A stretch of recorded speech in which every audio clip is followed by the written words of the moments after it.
आप सभी का प्रशांत सर एकेडमी में हार्दिक स्वागत है। आज जरा बात करते हैं रूस के द्वारा यूक्रेन में किए गए हमले की।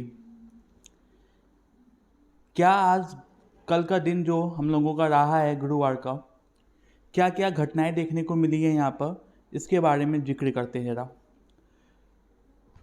रूस और यूक्रेन सीमा पर घटनाक्रम कल की बात है, गुरुवार को बहुत तेज़ी से बदल रहे हैं। यूक्रेन में रूस ने सैन्य कार्रवाई की शुरुआत कर दी। अब यूक्रेन और रूस की तरफ से अलग अलग दावे किए जा रहे हैं। तो वहीं तमाम दावों के बीच यूक्रेन की राजधानी कीव, याद रखिएगा यूक्रेन की राजधानी कीव में रूसी सेना घुसने की खबर सामने आई है। बहुत सारे वीडियोस देख रहे होंगे, बहुत सारे न्यूज़ वायरल हो रही है, जैसा कि न्यूज़ में दिखाई जा रही है कि भाई रसिया ने यूक्रेन की राजधानी कीव में हमला कर दिया है। बता दें कि हमले की शुरुआत में यूक्रेन के अलग अलग हिस्सों में धमाके से हुई। फिलहाल यूक्रेन दूसरे देशों के साथ पीएम मोदी से भी मदद मांग रहा है। वहीं अमेरिका ने रूस को चेताया है। चीन ने मामले को शांति से सुलझाने की गुजारिश की है। यूक्रेन के राष्ट्रपति दफ्तर से इस वक्त की सबसे बड़ी खबर सामने आ रही है। अभी हाल में 12 बजे ही इन्होंने जो बाइडेन ने अपनी प्रेस कॉन्फ्रेंस की हुई है और कुछ बातें यहाँ बताई हैं, जिसका मैं अपडेट दे रहा हूँ। बताया जा रहा है कि रूसी सेना ने चेर्नोबिल प्लांट पर कब्जा कर लिया है।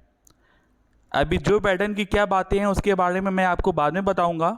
अभी इससे पहले रूस की सेना ने चेर्नोबिल प्लांट पर कब्जा कर लिया है।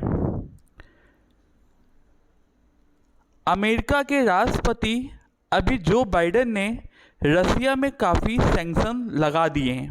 अभी 12 बजे ये प्रेस कॉन्फ्रेंस में आए थे भारत के समय के अनुसार। अभी जब यूएसए को और नाटो देशों को यूक्रेन की सहायता की ज़रूरत थी, तो उन्होंने अपनी सेना यूक्रेन में उतारने से मना कर दिया। अभी तक हम बात कर रहे थे कि जैसे ही रसिया यूक्रेन में अटैक करेगा, वैसे ही नाटो के 3 देश 30 कंट्रीज 30 देश रसिया पर कभी भी अटैक कर सकते हैं। लेकिन यहाँ पे मामला बिल्कुल बदलता हुआ नज़र दिखाई दे रहा है।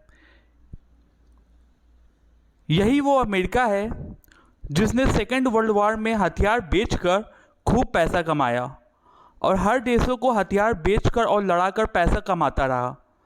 आज भी वो अपनी झोली भर रहा है। यूक्रेन को लड़वाकर और झूठा भरोसा यूक्रेन को देकर अपने हथियार बेचता रहा।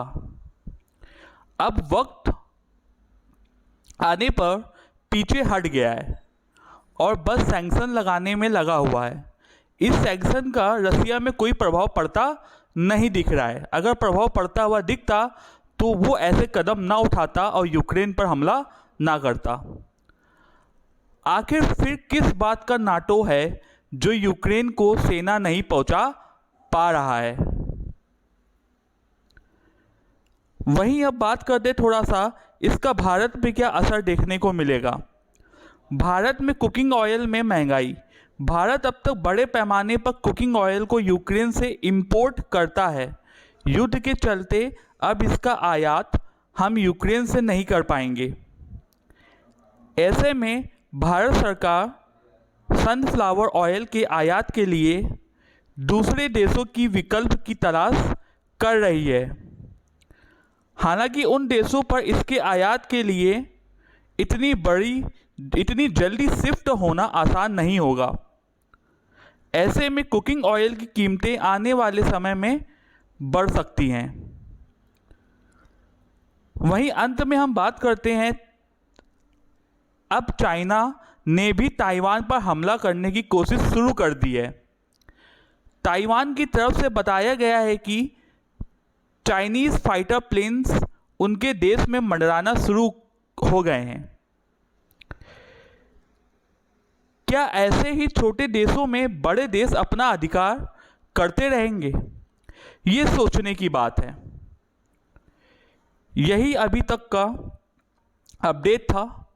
आप बने रहिए हमारे चैनल के साथ में, सब्सक्राइब करते रहिए, लाइक करते रहें और शेयर करते रहिए हमारे चैनल को। धन्यवाद।